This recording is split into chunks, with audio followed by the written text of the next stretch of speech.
War in the Middle East has got precious metals doing all kinds of crazy things. Give it to me like. Welcome to the Paulybuck YouTube channel, everybody. My name is Paul, and I sure am glad to have you with me on this one here today.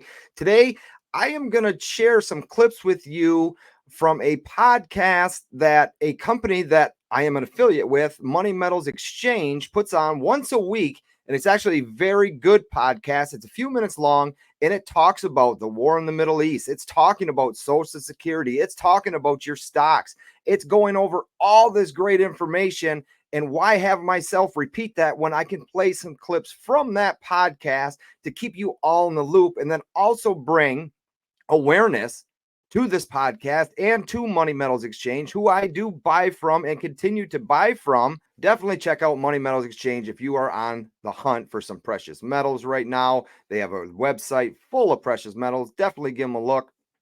But let's get into this video and come back and have a little chat about it. Gold and silver markets held firm earlier in the week and now appear to be surging despite volatility ramping up on Thursday.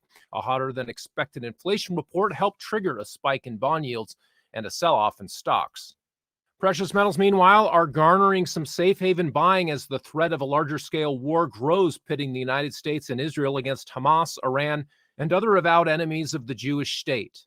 Some members of Congress are urging the Biden administration to try to choke off Iran financially, banning imports, freezing assets, and blacklisting the country from access to global banking and finance are some of the measures being put forward.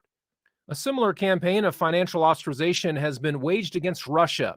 One of the unintended consequences has been an acceleration of de-dollarization among Russia's trading partners and a steady increase in gold accumulation among central banks around the world. Gold remains the only universally trusted currency, regardless of what happens to the Russian ruble or the Iranian rial or the US dollar. An ounce of gold has the same intrinsic value wherever in the world it happens to change hands. As of this Friday morning recording, for the week, gold prices are up 4.9% to trade at $1,934 per ounce, thanks largely to a big move up here today. With today's surge in prices, gold is looking to have its best week in 7 months. Meanwhile, the silver market is managing a weekly gain of just over $1 or 4.8% to bring spot prices to $22.86 an ounce. Platinum is essentially unchanged to come in at $893. And finally, palladium is down 1.5% this week to trade at $1,179 per ounce. The consumer price index for September came in at an annual rate of 3.7%. Analysts had expected a slightly lower CPI of 3.6%. Headline inflation remains tame compared to the double-digit readings seen 2 years ago, but it also remains stubbornly elevated above the Federal Reserve's 2% target.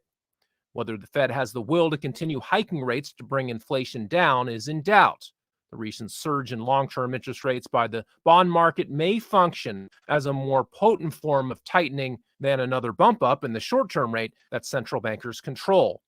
The recent chaos in Congress and turmoil in the Middle East makes many investors increasingly confident the Fed won't hike again this year, and any deterioration in economic data will increase the odds of rate cuts in 2024. Regardless of the Fed's next policy move, investors, savers, and retirees will continue to face the challenge of trying to keep ahead of inflation. Those who rely on Social Security for retirement income won't be getting much help. The Social Security Administration announced that the cost of living adjustment for 2024 will give beneficiaries just a 3.2% increase in payments.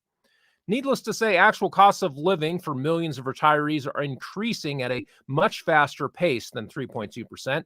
As noted earlier, even the flawed CPI gauge is showing inflation running higher than 3.2%. Retirees can currently earn more than that, parking cash in bonds or certificates of deposit, but fixed income instruments are still a poor hedge against inflation, with the potential for it to resume rising in the months and years ahead. Any financial promises made by the government, whether it's Social Security payments or interest due on treasuries, should be viewed with skepticism. The annual Social Security and Medicare Trustees Report for 2023 noted that Social Security is on a financially unsustainable path. The program will be unable to continue paying full benefits just 10 years from now. After that point, the so-called trust fund will be depleted. Even if Uncle Sam finds a way to make good on its obligations in nominal terms, the currency in which they are denominated could depreciate at an accelerating pace. Federal finances are in dire straits with budget deficits set to exceed $2 trillion per year. At the moment, Congress appears to be too divided and too dysfunctional to enact any sort of meaningful fiscal reforms. Republicans were set to potentially elect a new Speaker of the House this week, but the leading candidate, Steve Scalise, ran into opposition and angrily ended his candidacy to speakership yesterday.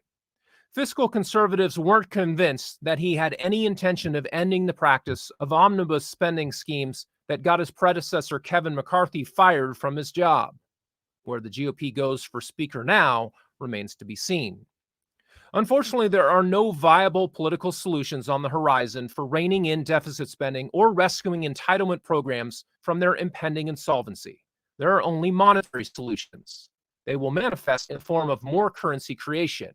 In other words, more inflation with no end in sight. So a pretty good wrap-up show from Money Metals Exchange there, talking about the CPI report, talking about the war in the Middle East, which is going to continue on and has been going on for many, many, many thousands of years, right? This is what goes on. What is going on over there is a terrible, terrible thing and should not be continued. But what we're going to do as a United States, we are going to go in and lend a hand. We are going to spend billions, if not trillions of dollars, and people are going to come to precious metals again as a safe haven for their cash.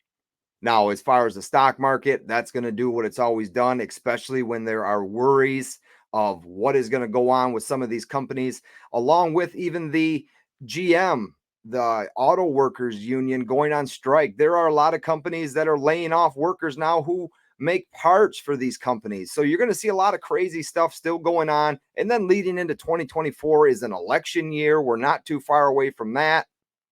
Gold and silver has been and always will be a safe haven for people to come to hold their value. If you're new to this channel, right down here's that subscribe button. Hit that. Follow along as we continue this journey on YouTube talking about precious metals. Check out that video right there, and I will see you all on the next one. Thanks, everybody.